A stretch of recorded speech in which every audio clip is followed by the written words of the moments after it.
Peace family, Conjure Queen here, and in this segment we're going to talk a little bit about the spirit of depression. Now, as we have gone through the pandemic and as people have been isolating themselves, and a lot of depression has been going around the country, well really around the world. And one of the things that I'm noticing is that it's not actually the quote unquote pandemic or the virus that people are afraid of. It's actually a spirit that is being fed and giving offerings of energies of fear daily. And the more energy that you feed the spirit, the bigger that it gets. We understand that in indigenous spirituality, in order for our ancestors to be powerful, to protect us, to provide guidance and protection and all of those good things for us, then we realize that we have to consistently feed them energy with incense and fruits and foods, libations, waters, things of that nature. So imagine if there were certain elite people in control of the world, and they knew and they invoked a certain entity or a spirit. And this particular spirit said, hey, you know what? In order for you to continue to keep ruling this world, then you have to give us human sacrifices or offerings. And a lot of the times, this is energetic offerings that we're giving when we watch media, right? Mass media. We always realizing that it's depressing things. People getting killed, people getting shot, murdered, police brutality, all of these different things, right? My thing is this. Just the same way that you can feed a spirit, you can starve a spirit. And understand that the spirit of depression, you have to consistently be aware of that asshole, okay? You have to be consistently battling and fighting against it, because baby, if you don't protect yourself and your energy, if you don't know and understand what the spirit of depression is and how it sneaks up on you, then baby, you won't even know you're depressed until you're freaking in this deep dark hole wondering like how life passed you by. How did you get here so deep where you feel like you can't get out of it? That's what the spirit of depression will do. Okay, so these are some signs that the spirit of depression could be affecting you. Now, sign number one is you just don't have the energy to do things that you normally used to enjoy doing. You don't have any motivation to get started. You don't have any ambition or any drive to do things that used to excite you. Right? Let's say, for instance, you used to like to, socialize, hang out with friends. Now you don't even like to really go out anymore. You just like to stay to yourself. And yes, there's nothing wrong with having your own company, especially if you're an introvert or a shy person. That's cool. But, human beings are designed to be tribal people. We've always rolled in tribes, right? Hunters and gatherers, we travel with our tribe. We went from place to place as nomads. Like, this is just in our DNA, our genetics.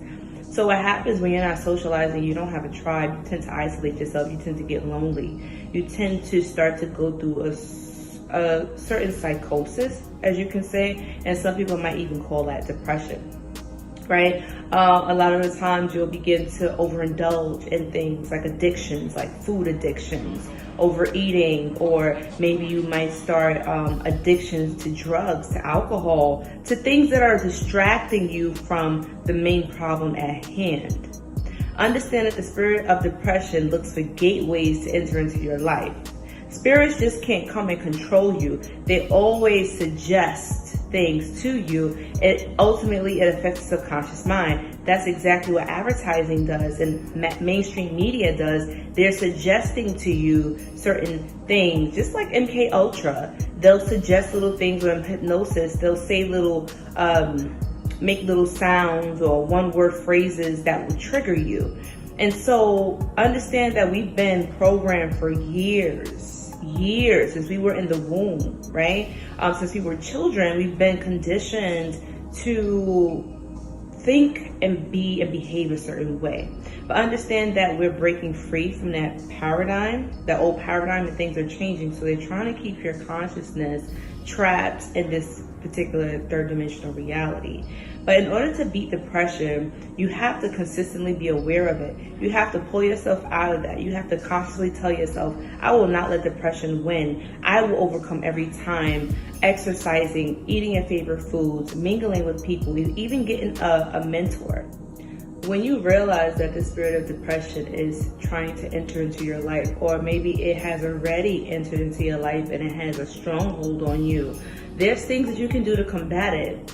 There's things that you can do to fight the spirit off. First of all, you want to make sure that you're opening up the windows in your home, in your space, open up the blinds, let some sunlight in. A lot of the time, spirit of depression likes darkness and gloominess. So if you have a stuffy house, open up the windows and get that fresh air in, that fresh prana from the trees, from nature, from spirit. Get that bad energy out. You want to burn some pine, right? Some pine leaves, or you want to burn some sage with dragon's blood to help raise the vibration and remove that spirit out of your home. Making sure that, like I said again, you opening up the doorways or the windows to allow the spirit to exit and leave.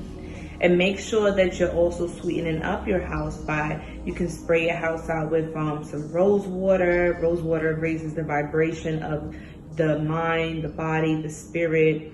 Also, ways that you can combat depression is honestly going for walks. Go for walks outside, being in nature, meditating with trees and the plants, having plants in your home, getting a pet.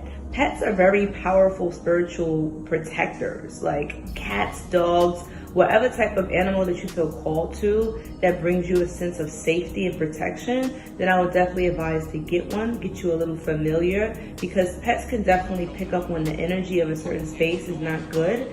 Their energy or their demeanor will shift. Like cats will hiss if there's an evil spirit.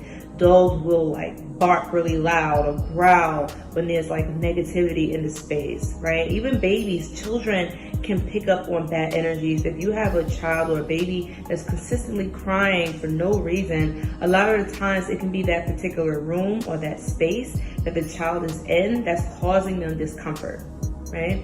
So to sum it all up, depression is a spirit. It's a living, breathing entity. And the way that you feed it is by constantly thinking about all of the things that's wrong with your life, by constantly feeding into the negative self-talk. Be mindful, because a lot of the time, these are not your own thoughts that you're having, but these are thoughts that's being projected onto you from the spirit. And the more that you entertain the spirit, the more you isolate yourself from people who love you, the more that you stay indoors and not go outside, which is the reason why they wanted everybody to stay home for that whole year through the pandemic, okay? They were prepping and feeding. It was a ritual. They're feeding the spirit. So we have to learn how to starve the spirit of depression. When you start to have these negative thoughts, what I want you to do is to get a journal and write down your feelings. That way you can get it out of your heart, out of your mind, out of your body, and put it on paper. Get it out of you. Get it out of your system. If you need to cry, cry it out.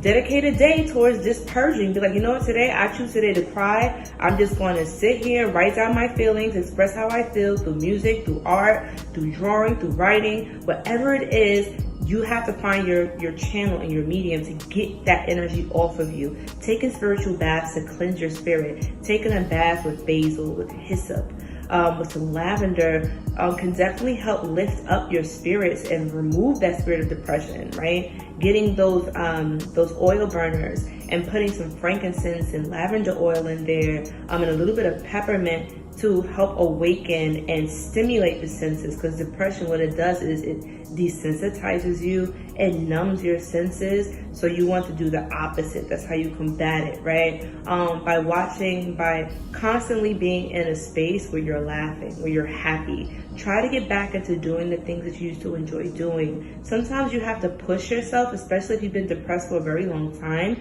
because depression has, I guess, been around for so long, you've gotten comfortable with it being in your life.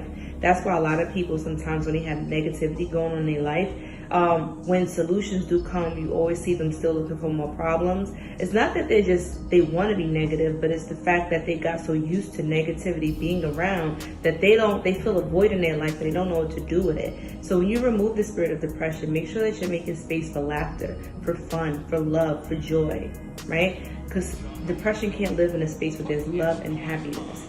So bring more happiness and joy into your life. How has depression affected you, and how have you combated depression?